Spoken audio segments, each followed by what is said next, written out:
எவ்வளோ வேகமாக நடக்கிறீங்க? இன்றைக்கி நாம் எங்கே போகிறோம்? வேகமாக நடந்தால் தாண்டா உடம்புல தேவையில்லாத கொலஸ்ட்ரால்லாம் குறைஞ்சி நம்ம ஸ்லிம்மாக ஃபிட்டாக ஆகலாம். இதுக்காக நம்ம கொஞ்சம் வேகமாக நடக்கிறது தப்பு இல்லை. இன்றைக்கி எங்கே போகிறோன்னா, அந்த தெரியுது பாரு காடு, தெரியுதா? காடை நம்ம எப்பயுமே வெளியிலேருந்து பார்த்துருப்போம். வெளியிலேருந்து பார்த்து என்ன செஞ்சுருப்போம், பயந்துருப்போம். காடுகளுக்கு போனால் எப்படி இருட்டாக இருக்குமா, இல்லை வித்தியாசமான விலங்குகள் இருக்குமா அப்படின்லாம் பயந்துட்டு உள்ளே போகாமல் இருந்திருப்போம். காட்டுள்ளுக்கே போய் காட்டை நம்ம பார்த்தா தான் காடு பயப்படக்கூடியதா இல்லை அந்த பயத்தை தாண்டி அது ரசிக்கும்படியானதா அப்படின்னு நமக்கு தெரியும். ஸோ இன்றைக்கி காட்டுள்ளுக்கு போயிட்டு காடு எப்படி இருக்குது, காட்டில் எப்படி ஏறுறது அப்படிங்கிறத பார்க்க போகிறோம். அதே மாதிரி சேஃபாகவும் இருக்கணும். சேஃபாக இருக்க அதே நேரத்தில் நம்ம என்ஜாயும் பண்ண போகிறோம். சரியா? Let's go. என்னன்னா, இப்போ நம்ம காட்டுக்கு போகிற வழியில் பார்த்தீங்கன்னா இது வந்து ஒரு ரயில்வே ட்ரெயின் ரோடு. இந்த ரோட்டுக்குள்ளே ஒரு சுரங்கம் பார்க்க ரொம்ப அழகாக இருக்குது. இந்த ரயில்வேவோட இந்த சுரங்கத்தை பார்க்கும்போது இன்னும் அழகாக இருக்குது. சரி, நம்ம டைம் வேஸ்ட் பண்ணக்கூடாது. இப்போயே ஏன்னா ஈவினிங் ஆயிடுச்சு. ஸோ காட்டுக்கு போயிட்டு பேசுவோம். நாங்கள் இப்போ இந்த சுரங்கத்துக்கு போயிட்டுருக்கோம். கொஞ்சம் இருட்டாகவும் பயங்கரமாகவும் தான் இருக்குது. ஸோ சுரங்கத்தை தாண்டிட்டு பேசுவோம். ஃபைனலி நம்ம காட்டுக்கு வாரத்துக்கு, அதாவது உள்ளே போகிறதுக்கு ஒரு ரோடு ஒன்று, ஒரு சேஃபான ஒரு ரோடு ஒன்று கண்டுபிடிச்சாச்சு. இதில் போயிட்டு அப்படியே இதுள்ளே போயிடலாம். என்னன்னா, இது கூட எங்கள் வீட்டுக்கு கொஞ்சம் தூரம் தான், பெரிய ஒரு டிஸ்டன்ஸ் இல்லை. நம்ம வீட்டிலேருந்து கொஞ்சம் தூரத்தில் வந்தோம்னா, நான் நேற்று சொன்ன மாதிரி, அன்றைக்கி சொன்ன மாதிரி சுற்றியும் ஒரு வியூ பாயிண்ட் உள்ளுக்கு, ஒரு டூரிஸ்ட் ஏரியா உள்ளுக்கு தான் நம்ம வீடே. ஸோ அந்த மாதிரி தான் இதுவும். வீட்டிலேருந்து ஒரு 1/2 கிலோமீட்டர்ஸ்குள்ளே தான் இந்த மாதிரி காடு, இந்த மலை இதெல்லாம் இருக்குது. ஸோ இங்கே யாராவது டூர் வரீங்களா இருந்தால் எனக்கு சொன்னீங்கன்னா நிச்சயமாக என்னோட தொடர்பு கொண்டீங்கன்னா உங்களை நிச்சயமாக நான் கைட் பண்ணுவேன். அப்படின்னா எங்கள் வீட்டை சுற்றி, எங்கள் ஏரியாவை நீங்கள் சுற்றி பார்க்கணுமா இருந்தால் நான் உங்களை என்ன செய்வேன், கைட் பண்ணுவேன். ரைட், இப்போ இதுக்கு மேலே நம்ம வீடியோ எடுத்துகிட்டே போகலாது, ஏன்னா ரொம்ப சேஃபாக தான் போகணும். ஸோ காட்டுள்ள போயிட்டு நம்ம பேசலாம். ரைட்,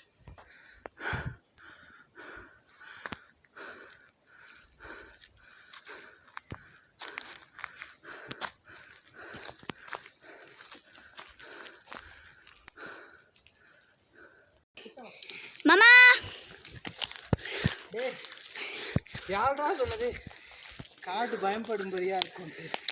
பார், பயமாவா இருக்கு? அவ்வளோ அழகாக இருக்குது. இதுக்கு வந்ததுலேருந்தே ஒரு குட் வைப்பாக இருக்குது. சில நேரம் இந்த காடை ரொம்ப அடர்ந்த காடு இல்லாமல் இருக்கிறனால கூட இந்த ஒரு ஃபீல் இருக்குது. சில நேரம் இதோட அடர்ந்த காடுகள் வந்து கொஞ்சம் பாதுகாப்பு இல்லாமல் இருக்கலாம். என்னென்னா, ஒரு photo shoot, wedding free shoot கூட இதில் எடுக்கலாங்க.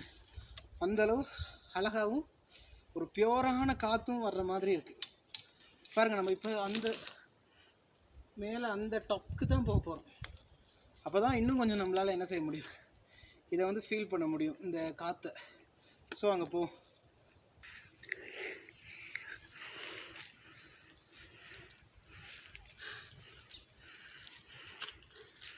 எப்படி நம்ம ஃபைனலி நம்ம இன்னும் அந்த இடத்துக்கு போகல.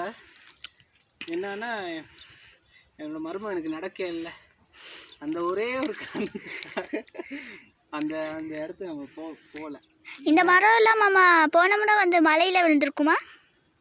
அப்படிதான் நினைக்கிறேன். இப்போ ஒரு 1 மந்த்துக்கு முதல்ல சரியான கடுமையான மழையாக இருந்துச்சு. அந்த மலையில் தான் இதெல்லாம் சரிஞ்சிருக்குமா அப்படின்னு நான் யோசிக்கிறேன். ஏன்னா நிறைய மரம் எல்லாம் அப்படியே முறிஞ்சு கீழே விழுந்திருக்கு. அதனால தான் பொட்டலாக இருக்குது இதுனையெல்லாம். அதனால் இது போன முறை வந்து மலையில் தான் இது ஆயிருக்கும் போல், அப்படி தான் தோன்றுறது.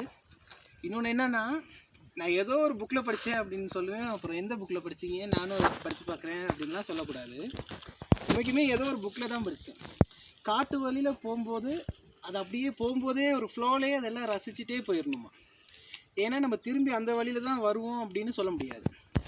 அந்த மாதிரி தான் நம்ம வாழ்க்கையும். நம்ம போகும்போதே எல்லாத்தையும் என்ன செஞ்சிடணும், என்னென்னலாம் ரசிக்கணுமோ இல்லை என்னென்னத்தெல்லாம் எடுக்கணுமோ அதெல்லாம் எடுத்துகிட்டே போயிடணும். அந்த நினைவுகளையெல்லாம் நம்ம சேவ் பண்ணிக்கிட்டே போயிட்டே இருக்கணும். ஏன்னா இன்னொருக்கா அந்த வாய்ப்புகள் நமக்கு கிடைக்காம கூட போகலாம். இன்னொருக்கா நம்ம திரும்பி பார்க்கும்போது இல்லை திரும்பி வரவே முடியாத டிஸ்டன்ஸ்க்கு நம்ம போயிடலாம். ஸோ இந்த காடை பார்த்தோன்னே எனக்கு அந்த விஷயம் ஒன்று நினைவு வந்துருச்சு. ஸோ நம்மளும் அப்படி தான் இப்போ இந்த காடை அப்படியே என்ஜாய் பண்ணிட்டே போகிறோம். வந்து இதை பார்த்துக்கலாம் அப்படின்னு சொல்லிட்டோம்னா இந்த ரோட்லேயே சில நேரம் நம்ம வராமலே போயிடலாம். ஸோ நம்ம லைஃப்பும் அப்படி தாங்க. போகும்போதே எல்லாத்தையும் என்ன செஞ்சுட்டு போயிடணும், என்ஜாய் பண்ணிட்டு போயிடணும். ஸோ நம்ம அந்த டிஸ்டன்ஸ் அந்த மேலே இருக்க அந்த எஜ்ஜுக்கு போகலாம் அப்படின்னு பிளான் பண்ணியிருக்கோம். கொஞ்சம் இங்கே ரெஸ்ட் எடுத்துகிட்டு அப்புறம் போவோம். இங்கே பாரு அந்த மலையெல்லாம் அப்படியே காட்டு, எவ்வளோ நல்லா இருக்குது. அவா பாருங்கள், நீங்கள் யாராவது இங்கே வரணுமா இருந்தால் ப்ளீஸ் வாங்க, வந்து எல்லாம் பாருங்கள். இங்கே இருக்கிற யாராவது தெரிஞ்சவங்களோட கைடன்ஸோடு வாங்க. ஏன்னா எந்த இடம் சேஃப் எந்த இடம் சேஃப் இல்லை அப்படின்னு உங்களுக்கு தெரியாது. ஸோ தெரிஞ்சுக்கிட்டு வாங்க. போமா மேலே பாருங்கள். முக்கியமே அவருக்கு நல்லா தான் நடக்கிறாரு, என்னால் தான் நடக்க முடியல.